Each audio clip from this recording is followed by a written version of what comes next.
오늘은 에베소서의 말씀을 가지고 내가 기도할 때에 라는 제목으로 말씀을 나누고자 합니다. 오늘 정말 추운 하루였습니다. 정말 추우셨죠? 네, 정말 추웠습니다.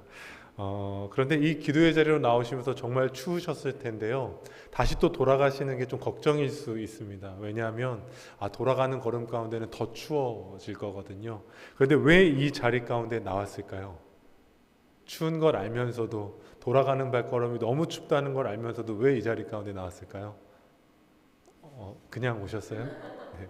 우리는 기도하기 위해 이 자리 가운데 나왔습니다. 우리가 추운 날씨를 뚫고 이 자리 가운데 나온 것은 기도하기 위해서라는 것이죠. 그럼 우리는 이런 질문을 던져봐야 됩니다. 왜 기도해야 될까요? 정말로 추운 날씨를 뚫고서도 이 자리 가운데 왔는데 우리는 왜 이 자리에서 기도를 해야 하는가라는 겁니다. 우리에게는요, 다양한 이유가 있을 겁니다. 감사의 조건도 있고요, 찬양의 이유도 있고요, 고백, 회개, 소망, 교제와 같은 다양한 기도의 고백이 있을 줄로 믿습니다. 그런데 여러 가지 이유가 있겠지만 우리가 기도해야 될 단 한 가지 이유를 꼽자고자 한다면 예수님께서 기도하셨기 때문입니다. 예수님께서 늘 깨어 기도하셨고 새벽 가운데 시간을 구별하여 기도하셨던 거예요. 왜 기도하셨을까요? 예수님께서 이 땅 가운데 오신 이후 하나님의 나라와 하나님의 뜻을 이 땅 위에 이루고자 하시기 위해 기도할 수밖에 없으셨다라는 겁니다. 그렇기에 우리도 기도하는 것이죠. 왜요? 우리 안에 있는 하나님의 나라, 또한 우리 가정 가운데 있는 하나님의 나라, 우리의 직장과 삶의 자리, 자녀들의 인생 가운데 있는 그 하나님의 나라와 뜻을 이루기 위하여 기도하여야 할 줄로 믿습니다. 그런데 또 기도해야 되는 이유가 있어요. 성경을 보면 이 땅 가운데 살았던 수많은 사람들의 인생 가운데 나타났던 공통적인 모습이 있습니다. 그 공통적인 모습은 뭐냐면요, 하나님의 사람들의 인생 가운데는 하나님의 역사가 있었다라는 거예요. 근데 그 공통적으로 나타나는 하나님의 역사에는 하나님을 향한 간구와 기도가 있었을 때 하나님의 일하심이 나타났다라는 겁니다. 오늘을 살아가는 우리의 인생 또한 동일합니다. 우리가 그리스도인이라면 우리는 우리의 삶을 살아내는 것이 아니라 하나님의 역사를 이루는 삶을 살아야 할 줄로 믿습니다. 그 하나님의 역사는 어디서부터 시작될까요? 우리가 기도할 때에. 수많은 사람들이, 하나님의 사람들이 하나님의 역사를 체험했던 건 기도의 자리에서 그 역사가 이루어졌던 것처럼 우리 또한 하나님의 역사를 이루어가는 삶을 살기 위해선 우리도 기도해야 한다라는 사실입니다. 2025년을 마무리해 가고 있습니다. 한 해를 어떻게 살아왔는지 우리는 알 수 없으나 한 해를 마무리하는 이 시점 가운데는 우리가 기도의 불을 꺼트리지 않기를 소원합니다. 예수님처럼 하나님의 사람들처럼 우리가 기도의 불을 이어갈 때에 우리 가운데 이루어 가실 하나님의 놀라우신 역사가 남은 한 해의 시간 가운데도 온전히 이루어지게 될 줄로 믿습니다. 그래서 우리는 기도하는 것이죠. 그래서 오늘 본문의 말씀을 보면 바울 역시 기도합니다. 바울도 하나님의 사람으로서 복음을 전하고 하나님의 뜻을 이룸에 있어서 자기의 탁월함과 능력을 통해서 그 사역을 감당한 것이 아니라 그 또한 기도가 그의 인생 가운데 중심이 되었다라는 겁니다. 복음을 전하고 전도의 사역을 할 때도 마찬가지였습니다. 오늘 본문인 에베소의 말씀을 보면 바울이 에베소 공동체에 서신을 보낸 거죠. 근데 바울은 에베소라는 지역에서 2년 동안 말씀을 가르친 것만이 아니라 말씀을 가르치고 공동체를 세운 것으로 끝난 것이 아니라 그들을 위해 끊임없이 기도했다라고 말하고 있어요. 오늘 본문 15절로 16절의 말씀, 15절로 16절의 말씀을 함께 읽어보겠습니다. 이로 말미암아 주 예수 안에서 너희 믿음과 모든 성도를 향한 사랑을 나도 듣고 내가 기도할 때에 기억하며 너희로 말미암아 감사하기를 그치지 아니하고. 아멘. 바울은 복음을 전하고 난 뒤에 그 공동체, 에베소 공동체 가운데 아무런 마음을 쏟지 않은 것이 아니라 기도했다는 겁니다. 근데 기도하는 가운데 에베소 공동체의 소식이 들려온 거예요. 어떤 소식이었을까요? 자신이 복음을 전했던 에베소 공동체에 너무나도 행복한 소식이 들려오는 거예요. 성도들을 향한 사랑, 성도들을 향한 믿음이 상당했다라는 이야기를 듣게 됩니다. 그게 너무 감사해서 기도할 때마다 에베소 공동체를 위해 기도했고 에베소 공동체를 기도할 때마다 감사할 수밖에 없었다라는 겁니다. 그럼 에베소 공동체는 얼마나 뛰어났기에 이 공동체를 위해 기도할 때마다 감사했을까요? 에베소 공동체는요, 사실 신앙을 지키기 어려운 공동체였습니다. 에베소라는 지역은요, 우상이 엄청나게 활개쳤던 지역입니다. 우리가 세계 7대 불가사의라고 이야기하는 아르테미스 신전이 있는 곳이 에베소 지역입니다. 그 아르테미스 신전은 어떤 곳이냐면요, 온갖 우상들을 섬겨왔던 음행과 타락이 만무했던 곳이었어요. 그러니까 그 지역은 사실 우상 숭배를 하지 않고서는 지역 내에서 살아갈 수 없는 곳이었습니다. 우상을 숭배해야만 사람들과 관계를 맺을 수 있고, 우상을 숭배해야 돼만 장사를 할 수 있었고, 우상을 숭배해야지만 돈을 벌 수 있는 지역이었던 거예요. 그런데 그 지역에서 예수 그리스도의 복음을 지키면서 삶을 살아냈다? 이것은 정말로 바른 신앙이 아니면, 기도 가운데 말마다 믿음 가운데 서지 않으면 불가능했던 것이죠. 그래서 바울은 에베소 공동체의 소식을 들을 때마다 감사할 수밖에 없었다는 겁니다. 그럼 에베소 지역으로 돌아와서요, 에베소 공동체의 성도들은 어떻게 그 믿음을, 그 기도의 삶을 지켜낼 수 있었냐라는 것이죠. 온갖 우상들이 만무해 있고, 우상을 숭배하지 않으면 돈을 벌 수 없고, 삶을 살아낼 수 없고, 관계를 맺을 수 없는 그러한 지역 속에서도 어떻게 그들은 신앙을 지켰냐라는 겁니다. 오늘 우리가 읽었던 본문 15절 말씀에 그 비밀이 담겨져 있는데요, 우리가 읽었지만 한 번 더 말씀을 읽어보겠습니다. 본문 15절의 말씀입니다. 이로 말미암아 주 예수 안에서 너희 믿음과 모든 성도를 향한 사랑을 나도 듣고. 아멘. 바울이 고백하는 겁니다. 주 예수 안에서 너희 믿음과 주 예수 안에서 모든 성도를 향한 사랑을 들었다는 거예요. 공통된 게 무엇일까요? 주 예수 안에서. 에베소라는 지역 가운데서도 바른 믿음을 지킬 수 있었던 비결, 그것은 주 예수 안에 있었기 때문인 줄로 믿습니다. 그럼 우리 성도님들은 어떠실까요? 주 예수 안에 살아가고 계십니까? 아멘. 주 예수 안에 살아가시는 줄로 믿습니다. 그럼 주 예수 안에 살아간다라는 건 무엇일까요? 우리는 늘 고백하고 찬양해요. 주 예수 안에 살아간다라고. 그렇다면 주 예수 안에 살아간다는 것이 우리의 삶의 실제적인 영역에서는 무엇이냐라는 것을 질문해 보아야만 합니다. 주 예수 안에 살아간다는 것은요, 주일이면 교회 공동체에 모이고 수요일날 기도하는 것으로 끝나는 것이 아니라, 주 예수 안에 살아간다는 것은 그리스도의 복음에 우리의 삶의 뿌리를 내려야 한다라는 겁니다. 예수님 안에 살아간다는 것, 오직 예수님께 우리의 삶의 중심의 뿌리가 깊이 내려져 있어야 한다라는 사실이죠. 예수님 안에 뿌리를 내린다라는 것은 무엇일까요? 예수님 안에 속해 있고 예수님으로 살아가고 예수님으로 생각하고 예수님으로 판단하고 결정하며 살아가는 인생이 그리스도 안에 뿌리 내린 인생이라는 것이죠. 오늘 하루 어떤 삶을 사셨을까요? 예수 그리스도 안에 뿌리 내린 인생을 사셨습니까? 너무 힘들죠. 예수 안에 뿌리 내린 인생을 살기로 결단하지만 삶의 현장 속에서 세상의 죄된 것과 악한 것과 마주하다 보면 그리스도로 살아가는 것은 너무나도 어렵다는 겁니다. 부부의 관계에서는 어떡할까요? 좋은 말만 오고 가고 사랑만 오고 가야 하는데, 때로는 우리의 연약함 때문에 불평할 때도 있고 화를 낼 때도 있고, 짜증날 때도 있으시죠? 워낙 우리는 화목하기 때문에. 그리고 직장에서는 어떠해야 할까요? 물론 직장에서 일을 잘해야 되지만 때로는 우리의 인간적인 감정이 드러날 때도 너무 많아요. 자녀들을 위해서는 어떻습니까? 사랑하고 축복하죠. 그러나 때로는 우리가 지치고 어려운 상황 가운데는 우리의 감정이 쏟아질 때 또한 있다라는 겁니다. 왜 그럴까요? 우리가 그리스도 안에 속해 있지 않기 때문입니다. 아니 목사님, 그러면 어떻게 모든 순간순간마다 그리스도 안에 속해 있을 수 있습니까? 이 또한 기도와 말씀에 있다는 것이죠. 이 시간 자리만 차지하고 우리가 돌아가는 것이 아니라 말씀 가운데, 기도 가운데 우리의 영혼이 주 안에 심기워진다면 하나님께서 우리의 가정과 삶의 모든 현장 속에서도 복음의 삶을 살아내게 하실 줄로 믿습니다. 그래서 우리가 기도하는 것이죠. 그렇다면 우리는 어떻게 기도해야 할까요? 기도해야 한다는 것 너무나도 잘 알죠. 기도하라는 것 우리가 신앙생활하면서 늘 들어왔던 이야기입니다. 그렇다면 우리는 기도할 때 무엇을 위해 기도하고 어떻게 기도해야 하냐라는 것이죠. 본문 17절 말씀에서 바울은 이렇게 우리에게 이야기하고 있습니다. 본문 17절의 말씀 우리 함께 읽어보겠습니다. 우리 주 예수 그리스도의 하나님 영광의 아버지께서 지혜와 계시의 영을 너희에게 주사 하나님을 알게 하시고. 아멘. 우리가 기도할 때 무엇을 위해 기도해야 될까요? 먼저는 하나님을 아는 것을 위해 기도해야만 합니다. 이 기도의 자리에서 우리가 구해야 될 것 무엇일까요? 기도의 제목 너무나도 많이 있죠. 우리가 정말로 긴급하게 기도해야 될 기도의 제목 너무나 많이 있습니다.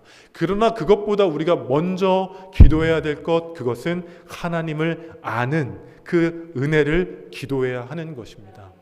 목사님, 하나님을 알죠. 제가 신앙생활한 지가 벌써 수십 년인데요. 제가 그래도 신앙생활하고 이 영등포제일교회를 섬긴 지가 벌써 수년인데 제가 하나님을 모를까요? 맞아요. 하나님 아시죠. 예수님도 알고요. 우리는 성령님도 압니다. 그런데 우리가 기도하며 구하는 하나님을 아는 것이란 지식적인 습득과 이해를 이야기하는 게 아니에요. 기도하는 가운데 말씀의 지식도 충만하고 풍성해야 되지만 우리가 기도하는 가운데 말씀을 통해 알았던 하나님을 기도 가운데 만나고 기도 가운데 체험하고 기도 가운데 경험하는 것을 우리가 구해야 한다라는 사실입니다.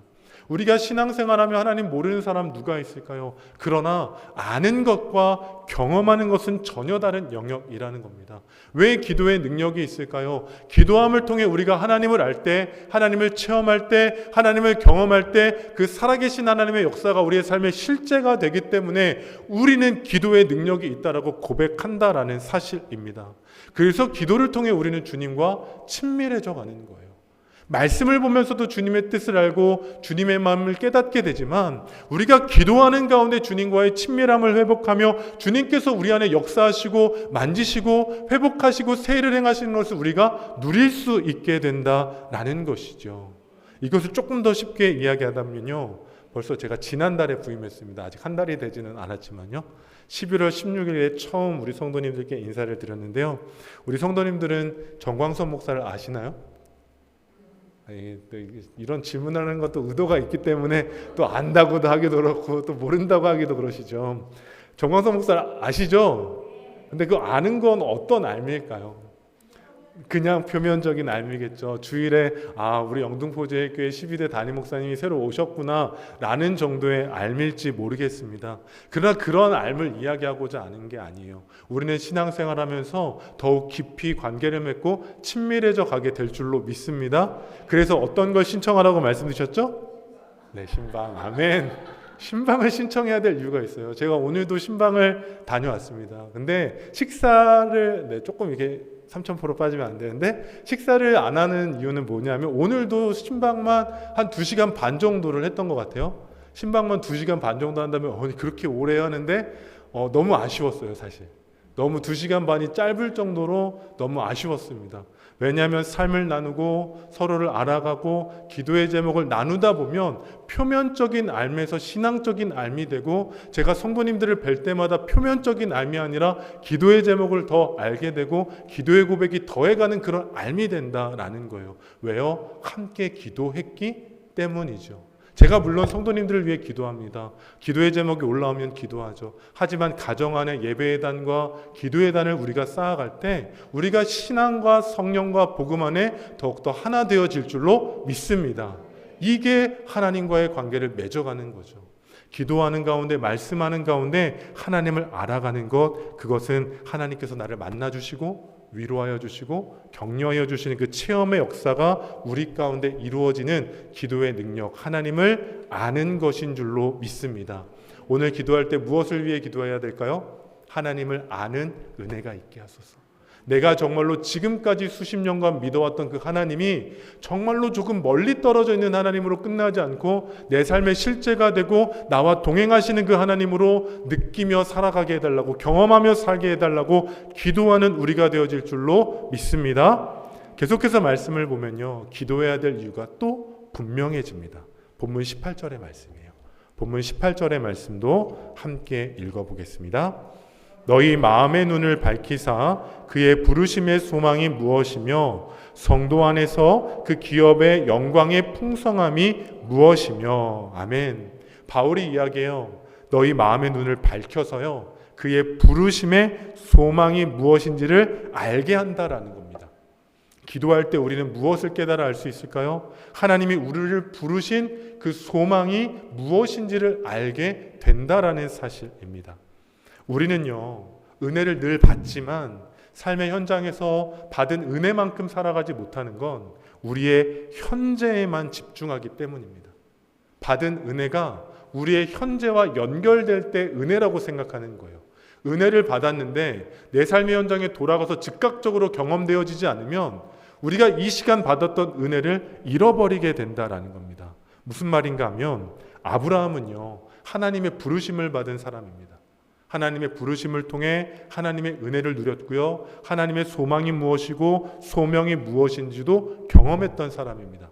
하나님이 아브라함을 통해 약속하셨어요. 내가 너를 복의 근원이 되게 하겠다고 약속하셨죠. 그리고 아들을 약속해 주셨습니다. 그런데 은혜를 받았는데요, 그 은혜가 바로 삶의 현장으로 돌아갔을 때 즉각적으로 경험됐을까요? 아니죠. 부르심도 있었고요, 하나님의 약속도 있었고, 소망도 있었고, 사명도 있었음에도 불구하고요, 그 은혜를 받았지만 삶의 현장 속에 돌아갔을 땐 그 은혜가 직접적으로 연결되지 않더라는 거예요.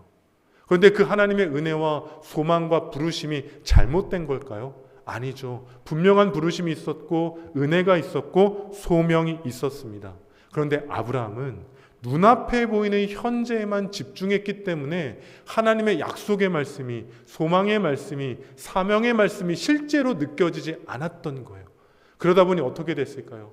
눈앞에 보이는 위기가 생기자 애굽으로 내려가고 하나님을 잃어버리게 되는 어리석음을 범하게 됐다라는 거죠.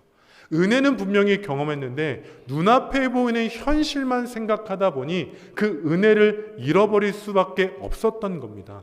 우리는 왜 기도해야 될까요? 우리 가운데 주신 은혜가 지금 당장의 문제가 아니라 우리의 인생 가운데 가장 적합한 때에 하나님의 시간 가운데 하나님의 방법으로 이룰 그것을 소망하며 살아가는 인생이기 때문에 우리는 기도해야 한다라는 겁니다. 왜 기도하고 은혜를 누려야 될까요? 그 은혜는 지금 당장 사용하는 은혜가 아니라 하나님께서 우리의 인생 가운데 가장 아름다운 순간에 이루어 가실 소망과 역사를 약속해 주셨다라는 거예요. 그래서 우리는 눈앞에 보이는 것에 실망할 필요가 없습니다. 하나님 저에게 은혜 주시고 기도 가운데 응답 주셨는데 왜 제 인생 가운데는 이런 어려움이 있나요? 아니에요. 하나님은요, 우리 가운데 분명한 소망을 주셨고 부르심에 대한 이유를 분명하고 명확하게 하셨습니다. 그러나 그것은 우리가 생각하는 때와는 조금 다를 수 있다라는 거예요. 그래서 우리는 은혜를 누렸다면 기도해야 됩니다. 아직 이루어지지는 않았지만 이미 일하고 계신 하나님의 은혜를 누려야 돼요. 하나님께서 은혜를 주신 건 이미 이루어진 겁니다. 하지만 아직 도래하지 않은 거예요. 우리는 그 믿음으로 살아가는 겁니다. 이미 역사하시고 이미 약속하시고 이미 일하고 계심에도 불구하고 우리는 우리의 현재만을 바라보기 때문에 그 소망을 헛되이 여길 때가 있다라는 것이죠. 바라기는 우리를 부르시고 우리를 인도하신 하나님의 소망과 하나님의 은혜 가운데 바르게 설 수 있는 우리 성도님들 되시기를 예수님의 이름으로 축복합니다. 성취되지 않은 소망이 있을지 몰라요. 하나님께서 우리의 가정 가운데 분명한 약속을 주셨잖아요. 하나님, 제 인생 가운데 분명히 약속을 주셨잖아요. 하나님, 우리의 자녀들 가운데도 하나님께서 분명히 약속해 주셨잖아요. 은혜 주시고 위로해 주셨잖아요. 근데 왜 이렇게 어렵고 혼란스럽고 답답합니까? 그때 우리는 기도하는 가운데 우리를 향한 은혜와 소망을 분명히 보는 겁니다. 너희 마음의 눈을 밝히사 부르심과 그 소망이 무엇인지 알게 하시는 은혜를 누린다라는 것이죠. 바라기는 이미 우리 가운데 약속해 주신 은혜가 이 기도의 자리 가운데 명확히 보이기를 원합니다. 인간적인 눈으로 바라보는 것이 아니라 믿음의 눈을 밝히 열어 지금도 우리의 인생과 가정과 자녀들에게 이루어가고 계신 하나님의 역사를 반드시 분명히 믿고 신뢰하며 찬양하며 감사하는 우리 영등포제일교회 성도님들 되시기를 예수님의 이름으로 축복합니다. 또한 기도해야 될 이유는 이겁니다. 18절의 말씀 가운데 후반부 보면요, 그 기업의 영광의 풍성함이 무엇이며 라고 되어 있어요. 이건 바울이 늘 고백하는 표현과 동일한 표현입니다. 뭐냐면요, 현재의 고난은 장차 나타날, 다시 한번요, 네, 영광, 아멘. 현재의 고난은 장차 나타날 비교할 수 없도다. 아멘. 이 기업의 영광의 풍성함이 무엇이냐? 현재의 고난은 장차 나타날 영광과 비교할 수 없다는 고백과 동일한 기도의 제목인 것입니다. 우리의 인생에 예상치 못한 육신의 위기가 찾아올 때가 있어요. 물질의 문제가 찾아올 때가 있습니다. 건강의 문제가 찾아올 때도 있고요. 신앙의 갈등의 문제, 고통의 문제가 찾아올 때도 있습니다. 그러면 우리는 고난과 고통을 경험하며 신앙을 내버려둬야 하는 것일까요? 우리의 신앙이 무의미해지는 것일까요? 그렇지 않죠. 우리는 압니다. 이 고난과 고통 가운데 장차 나타날 영광이 우리 가운데 있다는 것을 믿어요. 그렇기에 우리는 기도하는 겁니다. 내가 기도할 때에 현재의 삶은 너무 힘들고 현재의 삶은 너무 어렵지만 현재의 삶은 내가 예상치도 않았고 생각지도 않았던 삶으로 몰아져가는 것처럼 느껴지지만 하나님께서 내 인생과 우리의 가정과 자녀들의 삶 가운데 하나님의 영광의 풍성함을 더하여 주실 줄로 믿습니다. 우리의 기도가 이 기도가 되어야 한다라는 것이죠. 우리의 기도가 이 기도의 고백이 될 때 하나님의 영광의 역사가 나타나게 된다라는 겁니다. 그래서 우리는 마지막으로 이렇게 기도해야 돼요. 우리가 기도할 때 본문 19절의 말씀은 이렇게 말합니다. 본문 19절의 말씀입니다. 본문 19절입니다. 그의 힘의 위력으로 역사하심을 따라 믿는 우리에게 베푸신 능력의 지극히 크심이 어떠한 것을 너희로 알게 하시기를 구하노라. 아멘. 하나님의 능력을 우리는 구하며 기도하는 겁니다. 우리는 기도할 때요, 하나님의 크신 권능을 알고 그 능력을 소유하게 해달라고 기도하는 거예요. 근데 때로는 이게 우리의 욕심인 것처럼 느껴질 때가 있습니다. 내 문제와 내 일들을 이루기 위해 하나님의 능력을 달라는 것 같아요. 그러나 우리 가운데 허락되어지는 능력은 우리의 인생을 위함이 아닌 하나님의 영광을 위한 것인 줄로 믿습니다. 왜요? 앞서 이야기했지만 우리의 인생엔 하나님의 약속이 있고 하나님의 은혜가 있고 하나님의 계획과 섭리하심이 있기 때문입니다. 우리는 크신 권능을 구해야 되는 거예요. 왜요? 나에게 주신 하나님의 약속을 이루기 위해선 하나님의 크신 권능이 필요하기 때문입니다. 우리의 가정 가운데 주신 약속이 이루어지기 위해선 하나님의 크신 능력이 필요하기 때문인 거예요. 자녀들의 인생 가운데 돌파할 수 없는 문제 가운데 마주한다 할지라도 하나님의 약속이 있기에 우린 크신 권능을 구해야 한다라는 겁니다. 그때 하나님께서 역사하시죠. 하나님의 때가 되면 언젠간 이루어 주시겠지. 이건 믿음이 아니라 방종과도 같은 겁니다. 그냥 방치해 놓는 거예요. 이루어지면 좋고 안 이루어지면 뭐 어쩔 수 없지. 이건 믿음이 아닙니다. 하나님의 사람들은 하나님의 약속이 있다면 하나님의 때까지 하나님의 권능을 구해야 하는 사람인 줄로 믿습니다. 하나님 내 인생 가운데 약속을 감당할 수 있는 능력 주셔서 그 문제 가운데 하나님의 영광을 나타나게 해달라고 기도하는 것이 우리의 신앙적인 책임인 것이죠. 그럴 때 우리 가운데 놀라운 능력이 나타납니다. 그럼 하나님의 권능은 어떠한 능력일까요? 하나님께서 우리 가운데 이루어 가시는 능력은 무엇일까요? 마지막으로 본문 20절의 말씀 읽어보겠습니다. 마지막으로 본문 20절의 말씀입니다. 그의 능력이 그리스도 안에서 역사하사 죽은 자들 가운데서 다시 살리시고 하늘에서 자기의 오른편에 앉으사. 아멘. 하나님의 능력은 어떤 능력이에요? 죽은 자들 가운데서 다시 살리시는 능력인 줄로 믿습니다. 육신적인 죽음만을 의미하는 것이 아닙니다. 이것은 영적인 죽음 또한 의미하는 거예요. 우리의 영혼이 주님 앞에 죽어 있다면 우리가 기도하는 가운데 그리스도의 능력을 통해 우리의 영혼이 되살아나게 될 줄로 믿습니다. 정말로 뜨거웠던 신앙의 때가 있죠. 그러나 지금은 삶의 여러 가지 환경 때문에 그 뜨거웠던 신앙을 잃어버렸다면 주님께서 우리 가운데 크신 권능을 더하여 주셔서 우리의 죽어가고 있는 영혼이 다시 한번 생명 가운데 옮기워지게 될 줄로 믿습니다. 주님을 향한 사랑도 마찬가지죠. 주님을 향한 뜨거웠던 그 사랑이 우리 가운데 식어졌다면 주님께서 우리 가운데 크신 능력을 더하여 주셔서 주님을 사랑할 수 있는 능력을 우리 가운데 더하여 주실 줄로 믿습니다. 그렇기에 우리는 한숨 질 이유가 없는 거예요. 우리는요, 마치 삶의 모든 것이 무너진 것처럼 한숨 쉴 때가 있습니다. 우리는 인생을 살다 보면요, 마치 모든 인생의 모든 삶의 노력과 애씀이 무너진 것처럼 우리는 한숨 쉴 때가 있다라는 거예요. 하나님, 제가 수년간 노력했음에도 불구하고요, 제가 수십 년간 애써왔음에도 불구하고요, 아무것도 이루어지지 않은 것처럼, 무너진 것처럼 우리는 한숨 쉴 때가 있다라는 겁니다. 자녀를 바라보면서요, 가정의 형편을 바라보면서요, 우리의 건강을 바라보면서 우리는 한숨 지을 때가 참 많다라는 거예요. 그러나 우리는 한숨 짓는 것이 아니라 우리는 기도하는 겁니다. 하나님의 권능이 우리 가운데 있을 때 죽은 것이 되살아나는 역사가 일어나는 겁니다. 기도하는 겁니다. 하나님, 우리의 가정이 되살아나게 하여 주옵소서. 우리의 가정의 관계가 되살아나게 하여 주옵소서. 정말로 우리의 모든 삶의 직장의 문제가 되살아나게 하시고, 사업장에 막혀있던 것들이 되살아나게 하여 주시고, 우리 자녀들의 인생 가운데 막힌 것들이 되살아나게 하여 주옵소서. 내게 허락하신 하나님의 능력을 확신하며 우리가 기도하며 살아갈 때 하나님의 일하심이 있는 줄로 믿습니다. 특별히 이 시간 가운데 주의 청년들도 자리하고 있는데요, 여러분들의 인생 가운데 하나님께서 약속하신 것이 있다면 기도할 때 주님의 놀라우신 은혜를, 역사를 이루어 가실 줄로 믿습니다. 청년들이 살아가는 인생 막연하지요. 한 치 앞도 알 수 없고요, 노력해도 애써봐도 돌파해 나아갈 수 없을 것만 같은 소망 없는 하루하루를 살아갑니다.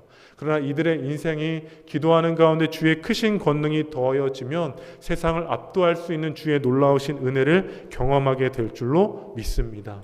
한숨 짓는다면 기도하는 거예요. 한숨 짓지 말고 기도하는 겁니다.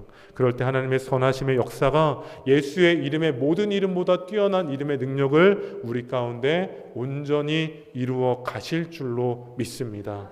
정말로 우리가 주님 가운데 기도한다면 하나님께서 일하실 줄로 믿습니다. 그래서 기도하는 거예요. 그래서 우리는 이 자리 가운데 나온 겁니다. 그냥 나온 것이 아니라, 그냥 이 시간이 됐기 때문에 나온 것이 아니라, 우리를 향한 분명한 하나님의 역사를 믿기에 우리는 기도의 자리로 나온 줄로 믿습니다. 그래서 우리는요, 정말로 기도를 충분히 하고 돌아가셔야만 하는 거예요. 말씀을 우리가 함께 나누는 것도 중요하지만 우리 가운데 주신 도전을 붙잡고 기도하며 나아가는 우리 영등포제일교회 성도님들 되시기를 예수님의 이름으로 축복합니다.